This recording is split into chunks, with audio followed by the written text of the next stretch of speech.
Okay, this is my first ever YouTube video, and I'm giving not really a tutorial, but more of a review slash tutorial on the stereo install I just did on my 2016 STi. I've been doing car stereos just as a hobby and loved them since I was 14. To give you some perspective, my first car stereo install was in a VW Beetle. Quite different than the technology in the cars today. So, you know, my last install was 10 years ago in my 04 STi, and even since then there's been a lot of changes. Most notably the iPhone controls and the steering wheel, which is the real reason I wanted to keep this factory head unit. I actually love the functionality of it, how it works with my phone and the steering wheel controls. And it's the first time I've ever not used an aftermarket head unit. I've usually used Alpine radios.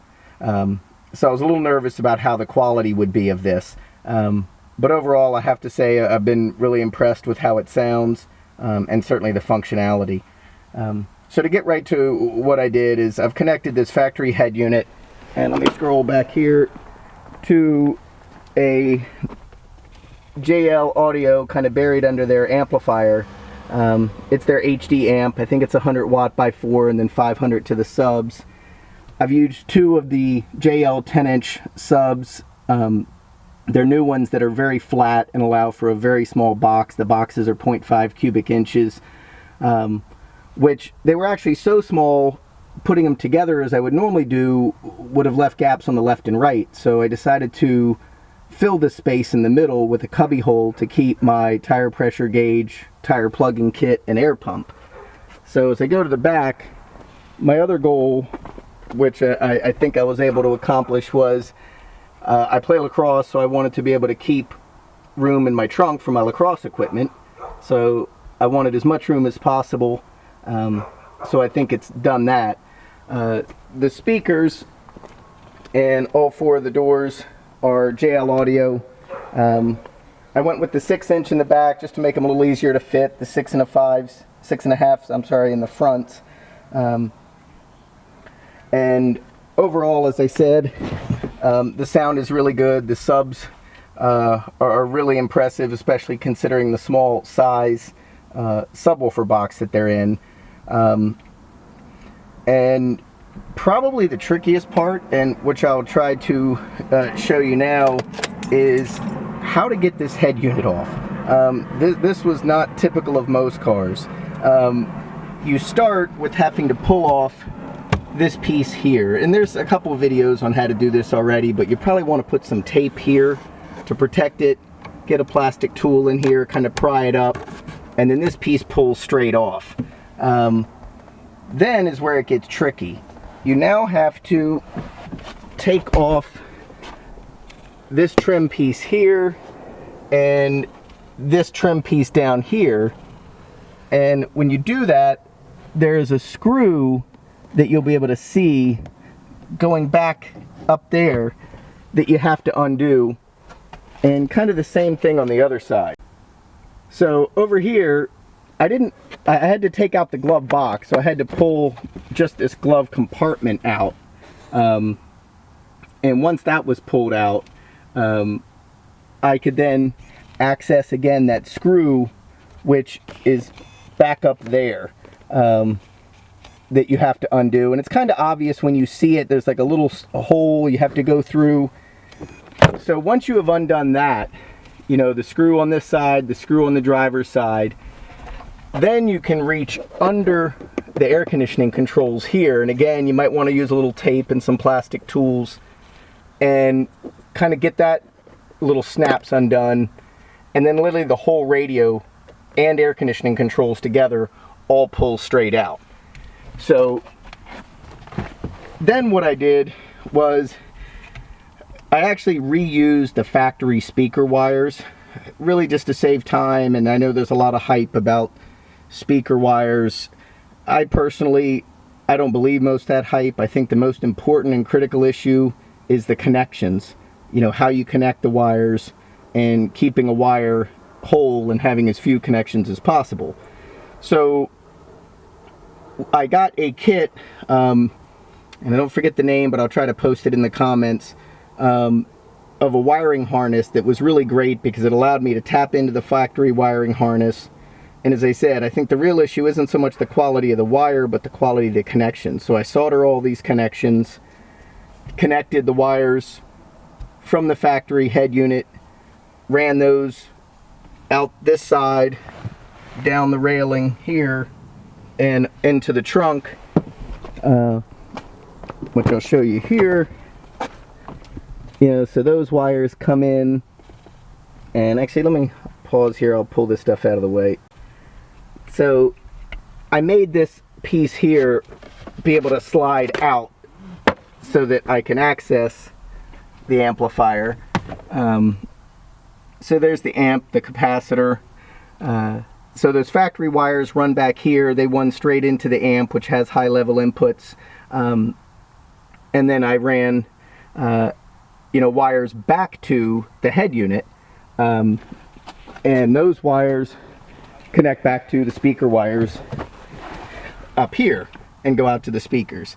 One of the things I did notice was that the tweeters, and I think it's really just a location issue, the fact that they're in such a good location and that the sound is hitting that glass and coming directly back to you, were really, really bright, really overpowering the mids. So I had to turn them down in the crossovers all the way and actually turn the mid woofers up. There's a little setting with that crossover, you know, here, and you've got these little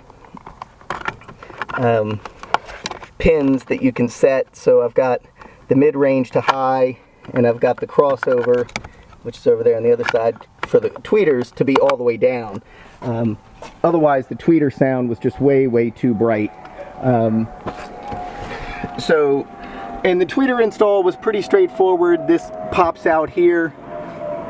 I made just a simple out of Masonite board template to copying the existing one to mount my little tweeters in. I did have to run new wires to the tweeter because I weren't sure which ones they were back under the head unit, so I actually ran my own wires from the tweeters back to the trunk. I made my own spacers for all four speakers, and what I did here was I used two pieces of MDF and glued them together. I think they were both 3/4 of an inch thick. That allowed me to get a thicker, you know, a nice thick piece of wood. On the fronts, I then ran it through, now you don't have to do this, but I wanted to give them a little bit of an angle so they'd be angled up a little bit. I ran them through a planer with a piece of scrap wood attached to one end so that it would angle the whole piece. So I end up with a piece that's, and I forget the exact dimensions, but it's about 1 inch maybe at the top and almost 1.5 inches at the bottom, or maybe a little bit smaller at the top. But this is what I highly recommend, because I had this problem in my old car. The MDF gets wet and it expands. So to prevent that, after I finished these spacers, I coated them with a coating of Flex Seal, which seems to work great. I mean, I think these are going to last a long time. It gives them a really nice solid coating. I then also, just like the factory speakers did, I put some foam around the front of the speakers, mainly to avoid any rattling of the speaker vibrating the door panel. So I have that on there. And basically, to make these templates, you just have to measure, and you can use the factory one to mark off the 3 little mounting points, because I reused those. And so those worked out really well, and if anybody really wants, you can post a reply, and I did keep copies of my kind of layout for these that I could send you to make. But the other really tricky part of this install was getting the power wire up to the battery. I had seen another video online that had talked about how to do it in the 05, and so I basically followed that concept. Now, most of you probably already know this, but you want to run your power wire separately from your speaker wires. At least you don't want them to be parallel to each other, because you don't want to induce any ground noise. So my power wire, as you can see here, comes down, goes down the side, you know, just like I did the speakers on the other side. So that part's pretty simple. All this upholstery just snaps up, and this part here, you just take off this molding, pull that out, you pull this part out. There's other videos about that. That's all pretty straightforward. But then when you got into here, the other video showed a little port to go out under the speaker side. That doesn't exist on the 2016.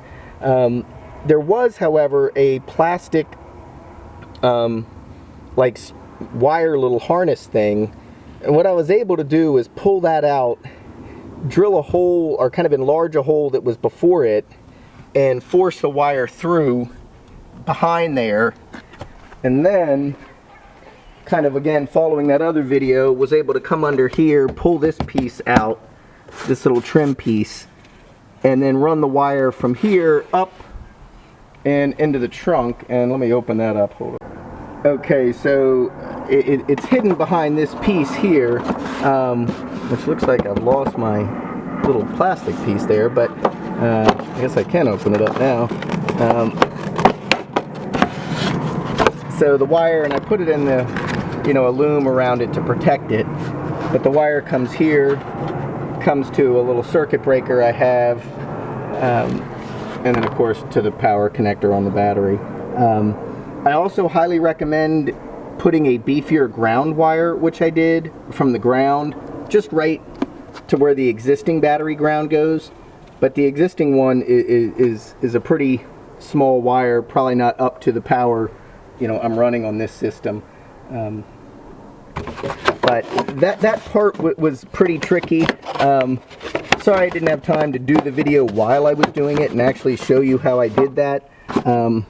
And maybe somebody has a better way to get that wire up and through to the trunk. But that was a bit tricky. So, and the other thing I've found, which I'm not super keen on, in my 04 STi, the back of the back seats had no kind of metal or anything. It was just the foam seat, so the subs would really play really nicely straight through the seats. Here, there's actually a metal panel on the back of these seats, so when you have these up, it does stifle a little bit of your sub sound. So I guess if you really want to listen, you know, you can obviously fold the seats down for the best sub sound, but it's not too bad with the seats up. And in terms of subwoofer building, what I did is, you know, of course I use MDF, which is pretty standard, but I use dados and rabbets, basically cutting grooves in the wood to fit the wood in for a couple of reasons. One, they give you a really good air seal. Second, they make for a much stronger box. And I wanted the box to be really strong. And the other tricky thing I had was mounting the sub box. So what I ended up doing was getting a kind of just a metal hook at the hardware store that I hooked around this little piece here in the trunk, and then drilled holes in the little padding and in the carpet to poke it up through, and then holes in the subwoofer box itself, and then I put a bolt on top of that. So I actually had to put the box in, you know, caulk the hole, screw it down, then go ahead and mount the subs. Okay, so I forgot to show you one other thing in the trunk here, which is the access panel to get to my air compressor and tire stuff. I simply used the high strength magnets here and down in the corners, and just made a little panel that pops out, so now I can get to my little air pump and everything. But what I really like about this is, you know, this is stuff I usually always keep with me in case I do run over a nail or something, but now it's all tidied away and it leaves me my whole trunk for groceries, lacrosse equipment, whatever. So I hope you guys like my review. I hope some of this information helps. You know, again, I think maybe one of the most useful things, because I know a lot of people have, you know, been having the same dilemma of wanting to keep this factory head unit. I would say go ahead and do it. I mean, you know, I was thinking that, you know, if I don't like it, I'll go ahead and put in, you know, an aftermarket head unit. But after driving with it for about a month now, I would say I'm completely content with it, and we'll just keep the factory unit. You know, I did spend quite a bit of time adjusting the inputs on each amp and the speakers to get kind of the sound balance the way I like, but I think overall it sounds really nice, and as you can see, it's completely stealth. You know, looking at the car, you'd have no idea there's anything in here. So anyway, hope you guys enjoyed it, and hope you enjoy your STIs like I do.